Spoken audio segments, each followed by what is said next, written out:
এই কথা বলে বা গায়ের জোরে সন্ত্রাস দিয়ে ভয় দেখিয়ে মানুষকে কিভাবে কাছে টেনে নিতে পারি, মানুষকে কিভাবে ভয় দেখিয়ে তাদের বাক স্বাধীনতা বা তাদের মত প্রকাশের স্বাধীনতাকে আমরা জিম্মি করে ক্ষমতায় থাকবো। দেখুন, রাজনীতি তো মানুষকে ভয় দেখিয়ে হয় না। আজকেও একটি বক্তব্য শুনেছি যে আওয়ামী লীগ আরো 100 বছরের মতো ক্ষমতায় আসতে পারবে না, এটি বলেছেন যে বিএনপির দুদু মিয়া।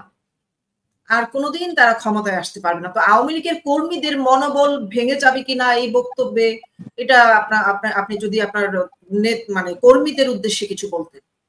আমরা এদেশে দুটো বৃহৎ রাজনৈতিক সংগঠন, আমরা কেউ কাউকে পছন্দ করি না করি, আওয়ামী লীগ এবং তারপরে যে সংগঠনটি সেটা হচ্ছে বিএনপি। বিএনপির ভালো মন্দ অনেক বিষয় আছে, আমি সেই আলোচনায় এই মুহূর্তে যেতে চাচ্ছি না। আপনি বিএনপির একজন নেতার উদ্ধৃতি দিয়েছেন, তিনি তার দলের পক্ষ থেকে বা সেটা তিনি তার দলের বক্তব্য বা তারা যে ন্যারেটিভটা তৈরি করতে চান সেটাই তুলে ধরার চেষ্টা তারা অনবরত করে যাচ্ছেন। আজকে তাদের যে করুণ দশা, এনসিপির মতো একটি টুকাই সংগঠন, কিশোর গ্যাং, তাদেরকে নিয়ে যেভাবে হেলাফেলা করছে, তাদেরকে নিয়ে যেভাবে কথাবার্তা বলে, তুচ্ছ তাচ্ছিল্য করে, সেই এনসিপি কে নিয়ে তারা নির্বাচনী জোট বাঁধার কথা চিন্তা ভাবনা করছেন। বিএনপির আরেকজন নীতি নির্ধারক সালাউদ্দিন সাহেব সেটা আজকে বলেছেন। এবং এই যে বিএনপি ইতিমধ্যে তারা সারা দেশে যে মব সন্ত্রাস চালাচ্ছে, আজকেও আপনারা মিডিয়ায় সেটা কতক্ষণ থাকবে আমরা জানি না, সামাজিক যোগাযোগ মাধ্যমে সেটা ভাইরাল হয়েছে একজন ব্যবসায়ীকে, পুরন ঢাকার, যিনি নিজেও কিন্তু বিএনপির একজন সমর্থক।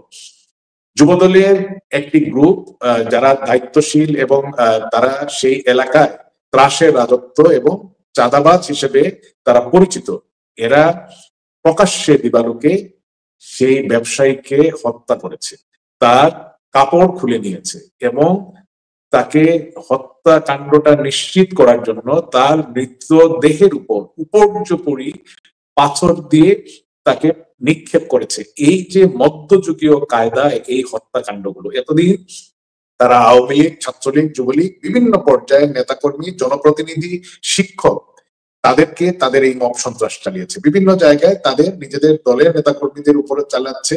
এবং আজকে এই ঘটনাটি যে কতটা নৃশংস, এবং বিএনপি নামক একটি সংগঠন যেটি কানাডায় মতো একটি দেশে দুইবার সন্ত্রাসী সংগঠন হিসেবে তাদেরকে চিত্রিত করেছে। তো এই দলের নেতাকর্মীরা কখন কি বলেন সেটা আসলে সেই বিষয়টা নিয়ে আমি মনে করি আমাদের বিশেষ করে দলের নেতাকর্মীদের। আজকে আরেকটি চলিত বক্তব্য শুনেছি সার্জিস আলমের, যে বিএনপি তারেক রহমানকে বলেছে আপনার পিশাচ, মানে পিশাচ দলের কর্মীদেরকে মানে থামতে বলেন। দেখুন, এরা তো নিজেদের নেতাকর্মী নামক কতিপয় নরপিশাচকে সামলান জনাব তারেক রহমান। তো এই নরপিশাচের কাজগুলো কিন্তু শুধুমাত্র বিএনপিরা করছে না।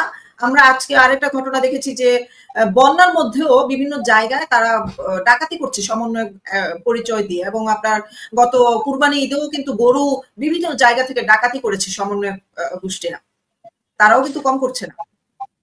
দেখুন, এখানে যারা বিএনপি, জামাত, এনসিপি, এবি পার্টি এবং ধর্মীয় বিষয়গুলোকে সামনে রেখে যে রাজনৈতিক সংগঠনগুলো, তারা সবাই কিন্তু একে অন্যের পরিপূরক।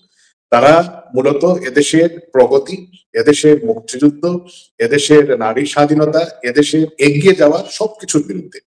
এবং তারা আজকে নিজেরা যেহেতু মনে করছে যে আওয়ামী লীগে আপনি কম করে হলেও, আওয়ামী লীগ কিন্তু 2001 নির্বাচনে সরকার গঠন করতে পারেনি, জামাত এবং বিএনপি একসঙ্গে নির্বাচন করেছে, সেই নির্বাচনেও কিন্তু আওয়ামী লীগের ভোটের সংখ্যা বেশি ছিল, আমরা 42% বেশি ভোট আমরা পেয়েছিলাম।